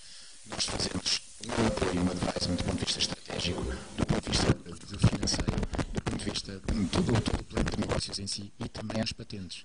Portanto, nós temos funções que são especializadas, internalizadas na Associação e damos apoio de consultoria com advogados que têm experiência e estão ligados à rede de propriedade intelectual e propriedade industrial e, portanto, fazemos, já por variedíssimas vezes temos feito apoio a diferentes projetos empreendedores dessa natureza. Aconselhamos e damos apoio, elaboramos os documentos, etc. Muitas das vezes, na maioria das vezes, de uma forma pro bono, está bem? Esta é a perspectiva, só para tranquilizar, mas acho que é uma pergunta relevante, mas repare, também há aqui um ponto que eu gostava de adicionar. Se não partilhar a sua ideia com ninguém, guarda o valor na gaveta. Se não houver partilha de conhecimento e de inovação e da ideia, não vai servir para nada. Acho que deve tomar as cautelas, mas acho que há espaço e há possibilidades de desenvolver e de proteger. Obrigado. Mais uma pergunta, se faz favor. Eu vi aqui que vocês defendem muito o investimento em negócios na área de energia, por exemplo, que geram dinheiro e outras áreas. Eu queria só saber o vosso ponto de vista em relação a criar ideias em novos mercados, como por exemplo o iPhone, Android, mercados que têm muitos milhões de utilizadores espalhados pelo mundo e de fácil acesso com os novos software development kits e geração de aplicações, etc. Qual é o vosso ponto de vista na criação de ideias nessa área?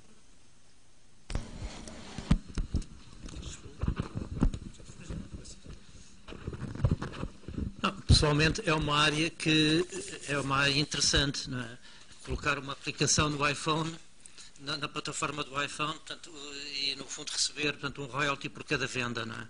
É uma maneira que eu considero boa de começar, portanto, a perceber como é que estas coisas jogam. Mas se calhar em si, portanto, não é uma maneira boa de lançar, para mim não é uma maneira boa de lançar uma grande empresa. É tal questão de, por exemplo, mas eu via, portanto, e é coisa que estamos à procura, portanto, de aplicações desse género, para o Android ou para o iPhone, que interajam com, por exemplo, com plataformas de smart grids. E temos um par de empresas pequenas que nos estão a fazer coisas desse género. Coisas tão simples como usar, e já temos, tanto em testes com empresas, tanto descarregar uma aplicação do Application Storage da Apple e, no fundo, com essa aplicação ser possível, portanto, ligar e desligar tomadas em casas ao ver o consumo. Portanto, eu veria, não uma coisa genérica, portanto, ou um jogo, ou uma coisa, veria uma aplicação, portanto, vertical, portanto, no mercado vertical, para mim é o que eu defendo. No fundo, que junte mais coisas do que só, portanto, o desenvolvimento, exatamente como disse, como o SDK é muito simples, mas dito isso, uma empresa com imenso valor, que é a Twitter, não é? Foi feito com aquele framework Ruby on Rails, aparentemente uma semana, e hoje em dia vale bilhões. Se essa ideia for mesmo boa, não.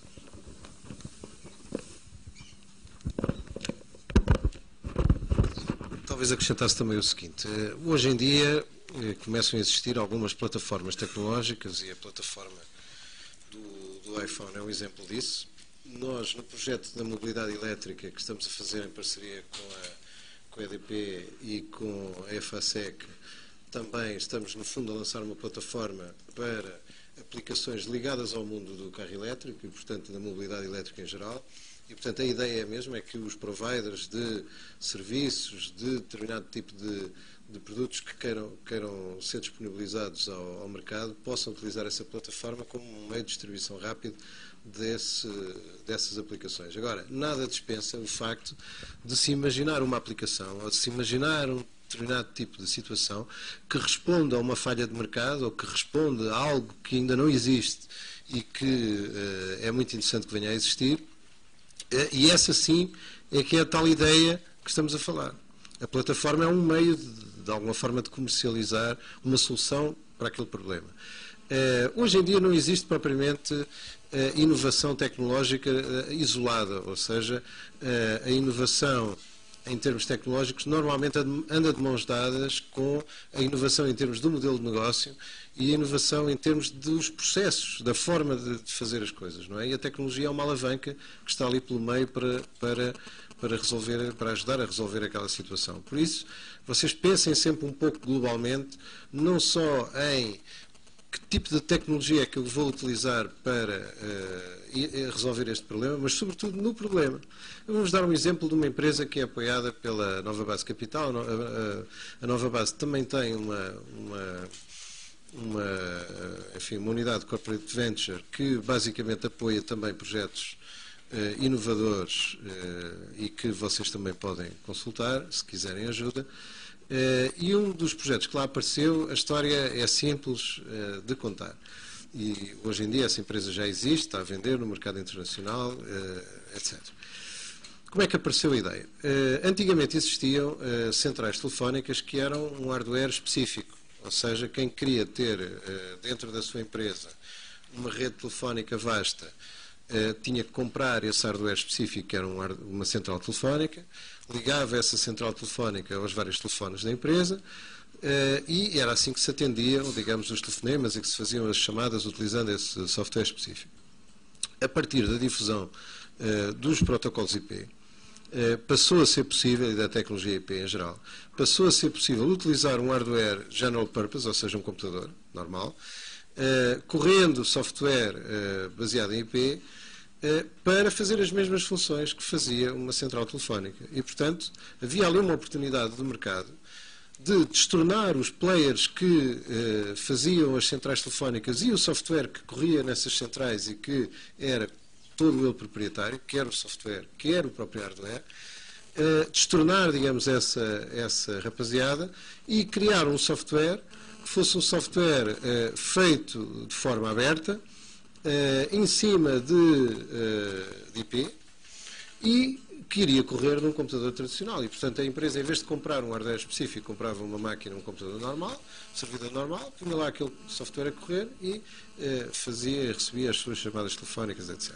Ora, isso era uma oportunidade que resultava, enfim, do avanço tecnológico, mas tem aqui por trás uma ideia de negócio, porque para além da questão de substituir determinados players incumbentes naquele negócio, também permitia outra coisa, como por exemplo, ter uma empresa de telecomunicações, por exemplo, com um grande data center, passar a ter esse software a correr lá e fornecer os serviços de hosting, se quiserem assim, de uma central telefónica, o equivalente a uma central telefónica, e, portanto, a pequena empresa que se vai constituir, em vez de ter que comprar o tal servidor e as licenças do tal software para fazer a gestão da sua rede telefónica, pode contratar, alugando, digamos, esses serviços a um operador de telecomunicações, que, por sua vez, tem ele sim lá os seus servidores com esse software, etc. Portanto, o próprio modelo de negócio, aquilo que antigamente era comprar uma central telefónica, podia passar a ser um aluguer. E, portanto, esta visão de negócio impulsionou algumas pessoas a virem ter connosco para criar esse novo negócio, que era fornecer essa aplicação para um novo negócio que também ele próprio tinha que ser montado. E para isso foi necessário criar um conjunto de canais, criar uma série de contactos para poder vender esse software internacionalmente. Questão número 1. Este tipo de problemas normalmente correspondem a problemas de negócio que não existem só em Portugal. Aliás, Portugal é um país com poucas empresas no seu conjunto, comparadas com o número total de empresas que podem ser utilizadores internacionais de uma tecnologia deste tipo. Portanto, era um projeto feito para o mundo, e não apenas para Portugal. Correspondia a uma falha de mercado muito específica que ocorria naquela altura. E, portanto, era uma oportunidade muito grande, quantificável, porque era possível perceber quantas centrais telefónicas tradicionais que existem no mundo, ou numa determinada geografia, num determinado momento, e, portanto, era possível saber qual era o par que se pretendia substituir, para além daquele que, naturalmente, aparece de novo e que vai adotar essa tecnologia de início. Era necessário um saber tecnológico para desenvolver aquele conjunto de aplicações. E foi isso que essas pessoas fizeram. Procuraram um promotor para os ajudar, que tivesse capital para pôr nesse negócio. No caso foi a Nova Base Capital. E hoje essa empresa existe, chama-se Colab, e está a vender esse software internacionalmente para grandes empresas, alguns no mundo, poderem criar a sua rede telefónica interna. E, portanto, é este tipo de situação que penso que vocês poderão procurar. Portanto, nas tecnologias que vocês dominam, nas coisas em que têm trabalhado, quais são as ideias que vos aparecem, que resolvam um determinado problema de negócio, cuja dimensão seja quantificável, cuja expressão seja internacional idealmente, porque, como sabemos, o mercado interno é pequeno, e que possam depois, com mais algumas componentes que vocês vão, de facto, à procura fora, capitais alheios, por um lado, alguma expertise adicional que vocês não têm, canais é uma coisa, canais são aquelas empresas que nos ajudam a vender, que podem revender, por exemplo, o nosso software. É algo que para empresas nascidas aqui em Portugal é absolutamente crítico, porque nós não temos grandes multinacionais portuguesas que estejam aqui assim à procura vimos aqui o caso da EDP, que é um exemplo, mas não há muitas assim, que venham à procura aqui de grandes ideias e que possam exportá-las mundialmente. E por isso muitas vezes é preciso ir buscar canais que não sejam empresas portuguesas, que sejam empresas internacionais, por exemplo, de tecnologias de informação ou de outra área qualquer, e que possam revender o nosso produto juntamente com a oferta deles. E, portanto, todos os aspectos de defesa da propriedade intelectual, etc., põem-se nesse contexto. Mas o essencial é nós encontrarmos essa tal ideia que resolve um problema de negócio. Não se esqueçam deste sublinhado, porque ideias que resolvam problemas que ninguém tem podem ser muito boas, mas não servem para nada. Vocês sabem que sempre houve muitos inventores portugueses a ganhar medalhas em Bruxelas nos salões de inventores, etc. Mas muito poucas chegaram ao mercado. Porque muitas delas eram muito engraçadas, tinham muita piada, mas não resolviam nenhum problema de negócio relevante que permitisse depois fazer crescer aquela entidade. E por isso, vocês têm que encontrar, de facto, um problema que é preciso resolver. Os engenheiros são problem solvers, portanto, isso é a vossa especialidade. Um problema que é necessário resolver. Esse problema tem que ter relevância económica. Pode ser resolvido com a vossa tecnologia. Vocês desenham uma forma de resolver esse problema, protegem-na se for patenteável, assinam os non-disclosure agreements para falar com as pessoas sérias para que vocês encontrarem. Tentem não falar com pessoas que não são sérias, obviamente. É a grande proteção inicial, como o Joaquim disse. No início não é fácil descobrir uns dos outros, não é? Mas a gente vai tentando perceber. Procurem os apoios que vocês podem encontrar no sistema e lancem-se. E aí há uma coisa, estão a arriscar. Mas precisamente a diferença entre um empresário e um funcionário é que os empresários arriscam e os funcionários pensam que arriscam menos. Mas como começa a haver poucos funcionários, a coisa vai mudar. Portanto, atenção, o risco está lá sempre. Mas é preciso correr o risco para ter as vantagens quando se triunfa.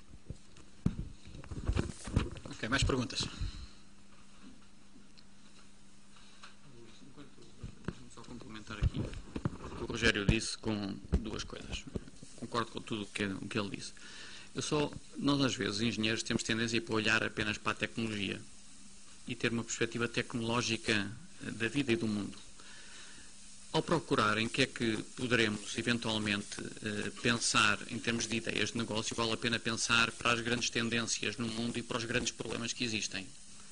Já aqui se falou de alguns, não é? Esta questão da crise energética e da sustentabilidade. E, portanto, toda a área ligada à sustentabilidade, às energias renováveis, a toda a alteração que vai surgir por via de nós termos que ter um mundo que agora somos 7 mil milhões, mas vamos chegar a 9 mil milhões, temos todos conseguir viver sem destruir o mundo em que vivemos. E, portanto, há toda uma série de tendências que vão existir para a qual a tecnologia que nós todos conhecemos e vocês dominam pode ser muito relevante. Um outro aspecto tem a ver com o envelhecimento da população. A população mundial está a envelhecer drasticamente. No mundo ocidental, mas em todo. Que desafios e que problemas é que isso vai gerar? Muitíssimos. Muitos problemas são muitas oportunidades. Quais? Eu se soubesse. Não é? Mas pensem. Exatamente. Bom, mais questões?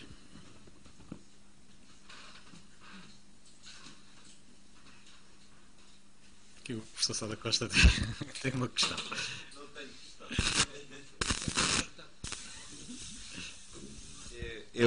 Boa tarde, eu vou-vos falar a seguir, e quis vir ouvir, quando ouvia no programa, tipo pena de manhã não ter conseguido vir ouvir o professor Susana Paiva, mas vi o programa e quis ouvir as pessoas aquilo que vinham dizer. E aquilo que eu vos quero dizer é que eles estão 500% de razão. Eu revi-me em tudo o que eles disseram. Para já, deixa-me dizer uma coisa. Eu sou engenheiro desta casa, fui aqui professor, mas não sou eletrotécnico, sou civil. Todos eram eletrotécnicos, eu não era, sou civil. E sou civil hidráulico, sou daqueles que mete água, não é? Mas mete água como todos metemos, mas eu meto água com conhecimento de causa. E eu queria começar por dizer aquilo que já não sei quem é que disse o quê. Eu licenciei-me há 40 anos aqui nesta casa e doutorei-me há mais de 30 anos no MIT. E quando me apresentaram no MIT, era lá bolseiro, tinha pouca... Uma das coisas que presidiu à escolha do meu doutoramento foi aquilo que foi dito. O que é que isto pode acrescentar valor? Não só a mim, como também ao meu país. E apostei. Escolhi uma coisa e apostei. E apostei no cavalo errado. Apostei no cavalo errado porque apostei numa coisa que é um problema do nosso país, que ainda existe, que é o problema dos aquíferos costeiros. A intrusão salina quando se tira a água dos aquíferos costeiros. E vim aqui todo contente de pensar que tinha aqui um mercado, uma possibilidade e tudo mais. Só que estamos a falar nos anos 80, 81, 82, e éramos, como continuamos a ser em muitos aspectos, um país atrasado.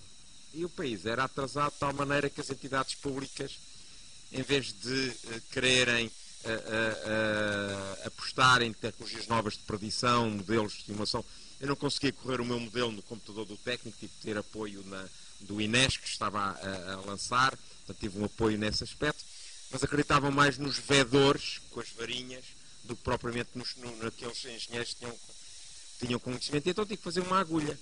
E tive que procurar daquilo que tinha, da formação base que trazia. E nessa formação de base, não só levou-me a arriscar na área da consultadoria, como também levou-me a apostar na área das energias. As energias várias, juntámos com um grupo de engenheiros, do quais o professor Susana Paiva fazia parte, e tivemos um desafio pela frente, que foi aquilo que o António Vidigal referiu.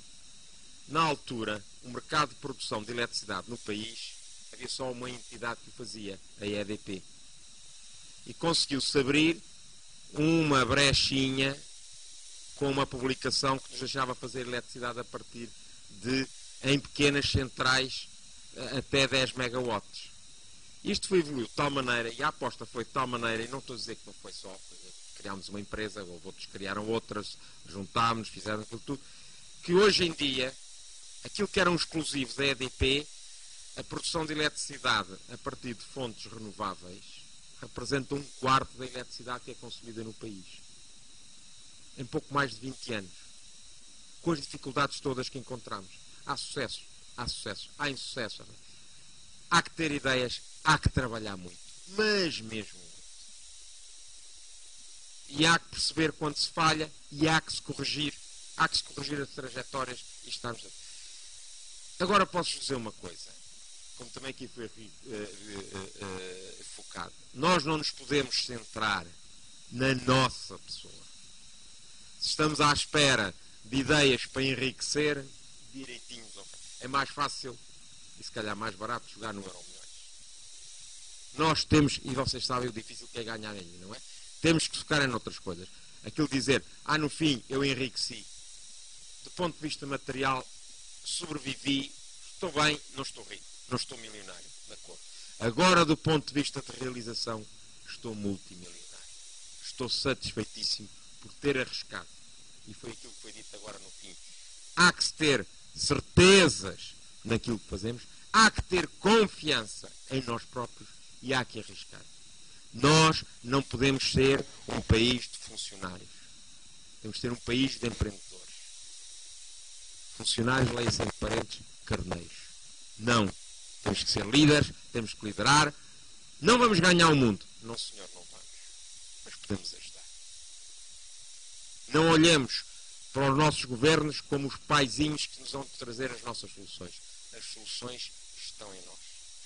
Pensar, consolidar, ver com quem nos juntamos, ver com quem falamos, tomar as precauções é fundamental.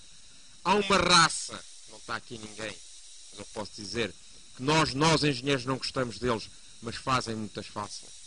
São os advogados. E temos que recorrer muitas vezes porque eles sabem umas coisas, nós sabemos outras, mas quem sabe das nossas ideias somos nós, mas eles conseguem arranjar maneiras de as defender porque nós entusiasmamos-nos com as nossas ideias e muitas vezes não nos sabemos proteger.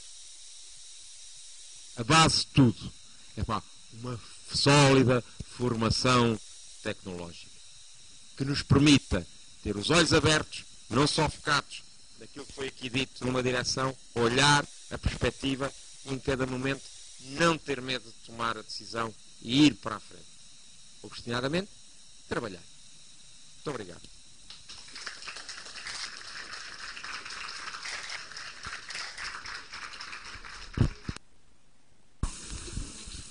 Questões?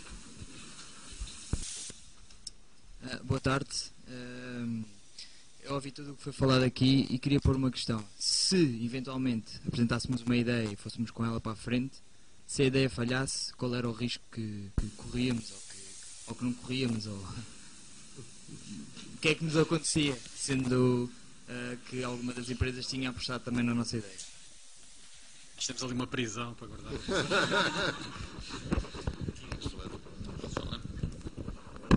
Olha, nós já tivemos, nós até agora investimos em 40 empresas, houve para aí umas 4 ou 5 que falharam. Falharam do nosso ponto de vista, ou seja, nós perdemos basicamente todo o dinheiro que investimos nas empresas, não, às vezes milhões de euros. O que é que aconteceu às pessoas, aos promotores?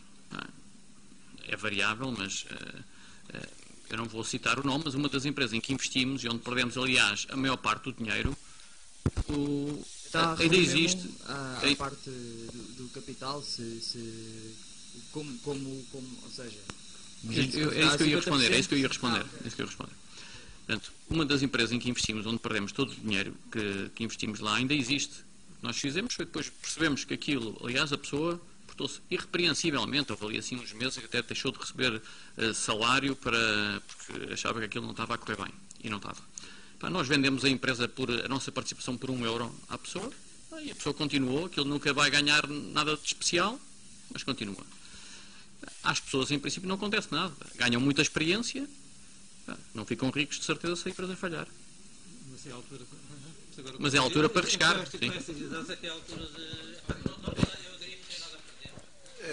Vamos lá ver. Eu acho que tudo o que foi dito e que eu subscrevo não dispensa o facto da pessoa ter, enfim, armar-se das cautelas que conseguir, não é? Para poder, de alguma forma, sobreviver a uma situação em que o seu projeto empresarial correu mal. Essa é uma das dúvidas que, por vezes, leva a que as pessoas tenham dificuldade em dar o tal passo. Porque, em boa verdade, há uma coisa que vocês nunca perdem, que é o conhecimento que está na vossa cabeça e que vai sempre aumentando em todas as experiências, as que correm bem e as que correm mal. Porque o nosso capital intelectual nunca se perde. Mas pode-se perder dinheiro. Pode-se perder o investimento inicial, pode-se ir buscar uma exposição ao risco superior e perder mesmo dinheiro que não se tem, e, portanto, obviamente que há que ter cautelas, e por isso é que é muito importante, nas fases iniciais do projeto, por vezes, ter parceiros Parceiros esses que nos ajudam não só a ter, digamos, o nosso projeto mais equilibrado, porque eles têm outras experiências de outros projetos, sabem o que resulta, o que não resulta, sabem as dificuldades que vão aparecendo e que nos ajudam também a pôr algum capital. O simples facto de nós termos que convencer alguém de que a nossa ideia é boa já é um bom teste à saúde dessa própria ideia. Portanto, a minha sugestão é que vocês encontrem também parceiros que podem ser no domínio do capital de risco, podem ser business angels, podem ser, enfim, consoante o estádio de desenvolvimento da empresa, podem ser vários tipos de entidade, porque eles vão-vos ajudar a calibrar esse risco, a perceber qual é o risco que se toma, se é demasiado, se não é, e eles próprios servirem de filtro para as vossas ideias. Isso ajuda bastante, porque obviamente se a pessoa arriscar sozinho, corre um risco mais significativo. E por isso é que essas entidades são também importantes.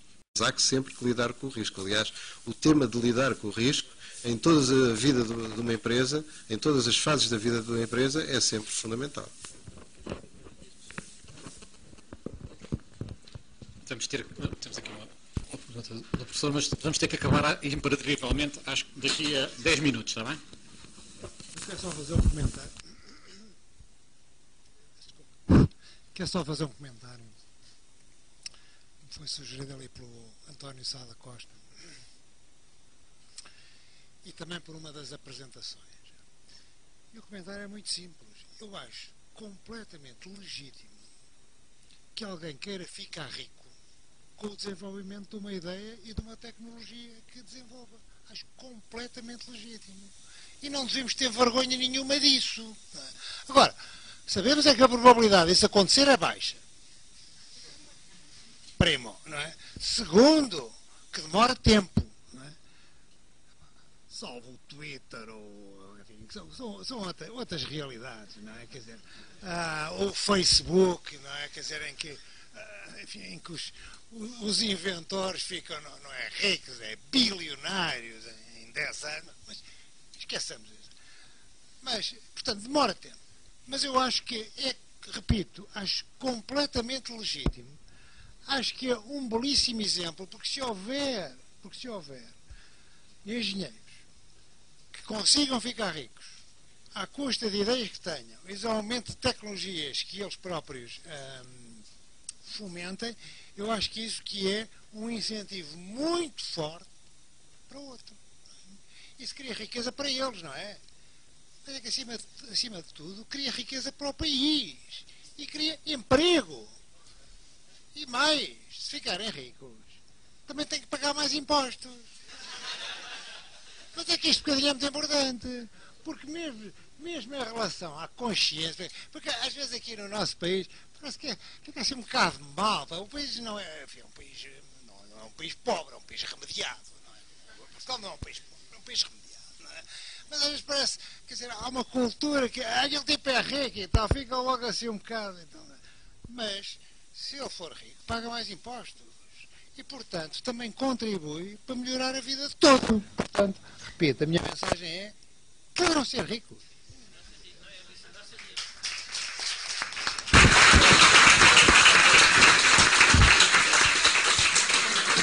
Eu gostava de sublinhar esta intervenção do professor Susana Paiva, porque é isso mesmo. Nós, por vezes, em Portugal, temos um problema de uma consciência errada de algumas coisas. A gente tipicamente vê um Porsche na garagem de um indivíduo e, em vez de pensar como pensaria um americano, como é que eu consigo também ter um carro daqueles, pensa logo, este tipo deve ser um malandro que fez para aí uma trafolhice qualquer. E, portanto, isso é mau. Quer dizer, nós temos que ambicionar ser melhores, ter sucesso e aplaudir os que têm sucesso, porque é outra coisa que nós fazemos pouco em Portugal, que é aplaudir. Mas deixem-me também complementar dizendo que alguns dos exemplos fundamentais, que não têm muito de tecnológico, se vocês forem ver, vocês se calhar também faziam, mas que têm a ver com a resposta a um problema sentido pelo utilizador, pelo mundo, são esses que fizeram as pessoas ricas. Por exemplo, o Facebook. O Facebook responde a um problema de negócio típico, que é: como é que eu consigo ser bisbilhoteiro e saber a vida de toda a gente com a colaboração dos mesmos? Ora, digam lá se isto não é uma ideia de negócio absolutamente excepcional. Tinha que dar um resultado. A tecnologia é muito sofisticada? Não. Nada, vocês também fariam aquilo. O que está ali de novo é, de facto, conseguir ter aquela ideia. Como é que eu consigo saber a vida de toda a malta com a colaboração dos ditos? Que normalmente não dão essa colaboração. Não é? E, portanto, o resto, tecnologicamente, aquilo não é nada. Ora, isto para os engenheiros é que custa um bocado a ouvir, porque isto deve ter aqui uma placa de GSM e não se dá bem com isto. Os engenheiros, normalmente, nós todos, não gostamos muito de ouvir isso, porque isso parece pôr a tecnologia em segundo plano. Mas não põe, porque a tecnologia está lá para servir essas ideias, mas não dispensa a ideia das mesmas, a existência das mesmas.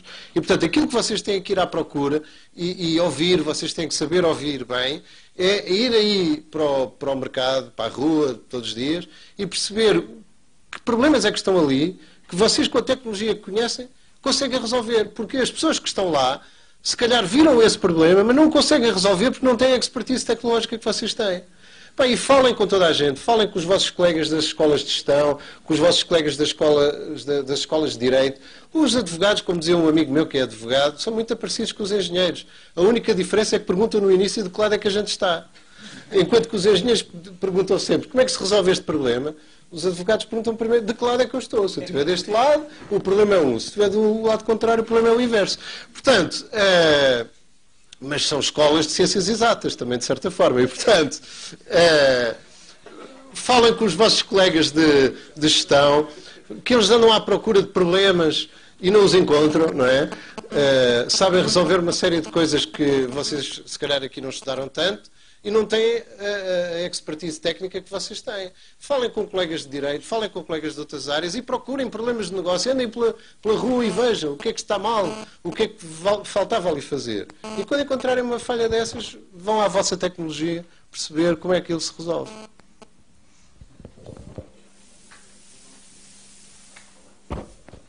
Bom, eu se calhar vou dar por aqui encerrada a sessão, uma vez que nós temos que começar a próxima sessão a horas. Agradeço a participação dos nossos membros do painel, ao professor Sousa Castro, muito obrigado também pela sua presença, e a todos vocês. Vamos ter aqui uns minutinhos aqui no intervalo, vocês ainda podem fazer aqui umas perguntinhas aos nossos convidados. Muito obrigado a todos.